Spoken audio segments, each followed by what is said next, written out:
A moment ago, a new UN report has indicated just how horribly children are suffering in the Syrian conflict. The report says Syrian children as young as 9 are being killed and maimed. They're being detained and tortured. They're also being used as human shields, and militia groups on both sides are conscripting children into their forces. Well, the organisation Save the Children has heard the stories and seen the results of some of these crimes and violations among Syrian refugees that it's been helping in camps and centres along the borders.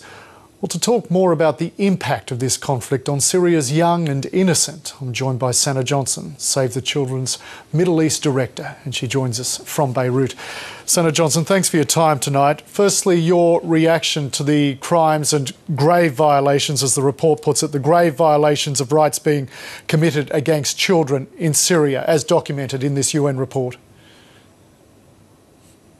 Horrifying. I don't think anyone, being a parent or being an adult, can actually sit down when you hear news like this. Of course, we have seen the results. I mean, we have received early reports also from the Human Rights Council about the horrendous situation inside Syria. So, of course, but this is a verification which in a way confirm, unfortunately, that children are heavily involved in the fightings, are victims of the violence we can see today inside Syria.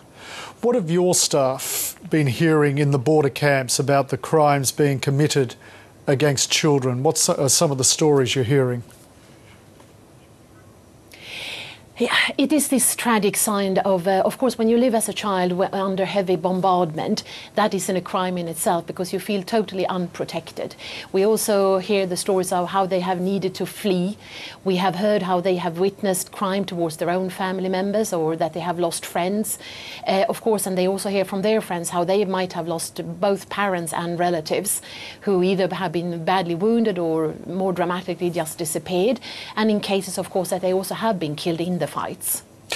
In regard to the UN report documenting that some children are being enlisted or conscripted into these forces, from those your staff have been speaking to in the border camps, once again from among the refugees, have you heard any reports of that nature? We haven't heard. I mean, when you arrive as a refugee into a country, you are quite careful on what you are telling or not, so to say. We are, though, fully aware of that. This is, you might call it a phenomenon we have seen in many crises across the region here the latest years. And you can go from when we had Operation Cast Lead, who was the attack on Gaza, in Libya, or now lately in Yemen. We do know that active partners in conflicts are unfortunately also dragging in children into the conflict. And sometimes it actually might be in the situation of that you put children and women in the forefront of a demonstration to the worst cases where they are actually then recruited into carry arms. In many times, the children might not define themselves as children because they see themselves as young adolescents or older teenager. But for us as Save the Children, anyone below 18 should not be involved in these kind of fights. So of course we are deeply alarmed about the information and news we hear, both from the latest report from the UN, but also from other reports we have seen and heard, and including, of course, talking to parents who are telling us about that they see a lot of young people involved in the actions inside Syria. So it is deeply worrisome. Sanna, the Special Representative for the UN Secretary-General on Children and Armed Conflict has said for children to be deliberately targeted like this, like what is happening in Syria, is quite rare.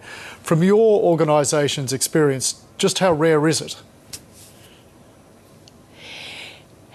It's very rare that you intentionally are actually targeting children. I don't think that it's not many. In the crisis here in the region, that will be the first one. The one I mentioned earlier on, that children have never been the main target for operations.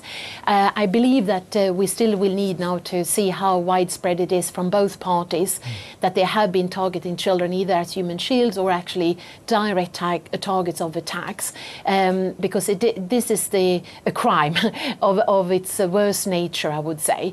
And as an organisation as Save the Children, where we all violence against children have to be stopped, and that's why we are asking now for all involved parties. And I mean, that means the government of Syria as well as the Syrian Free Army and other actors, that they are truly reframing in violence in general, I would say, but for sure that to avoid that children are part of the violence of the actions they are taking. Well, the UN released a report last November, so about 6 months ago, more than 6 months ago, outlining at that point at least 256 children had been killed, that Syrian security forces were committing crimes against humanity in regard to kids. And here we are, another report, more stories, more anecdotal evidence from organisations such as yours, more atrocities recorded, more young lives lost. When will words actually turn into action, and what sort of action do you think it should be? As Kofi Annan have outlined, I think that the plan of 6 steps are very critical. And of course, what we call humanitarian access is the number one. That all actors, number one should be, of course, that they refrain from violence at all, that the actually killing and shooting are stopping, so that they are a proper ceasefire long term, and hopefully that it would lead to peace.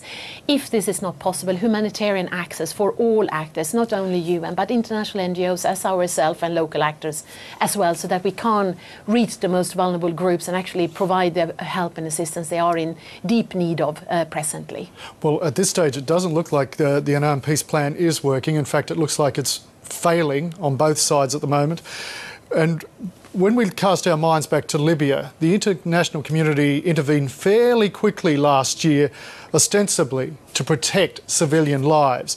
Now, this conflict in Syria has been going on longer. As we say, the peace plan has not taken it all. Civilian lives continue to be lost in horrifying numbers and in horrifying ways. What do you think it will take to get the international community to intervene here? Save the Children is a humanitarian organisation, so we hope that all governments around the globe will come to the table and discuss it. It is not us to discuss whether it should be a military action as the one in Libya. For us, the most critical thing is that peace are coming in, and that we do have a ceasefire and sustainable peace, so that children in Syria do have the possibility to return, those who are outside, and that they can go back to a normal life, and that we can rehabilitate the society to be a society for parents and children in the long run. Presently, negotiations must be the way forward. Violence, as we have seen over the centuries, never actually come to a proper solutions for anyone. So we would hope for peace, and that governments are responsible enough to take that decision very soon, and actually already yesterday. The Special Representative for the UN Secretary-General again says she's confident that these crimes against civilians won't go unpunished. Do you share her confidence? We must believe so. Crime towards humanity will always, in the end, come to its trial. So let's hope that all actors who have been involved inside the country, there are many forces there, that we will see that the right actions are taken by the international community over time.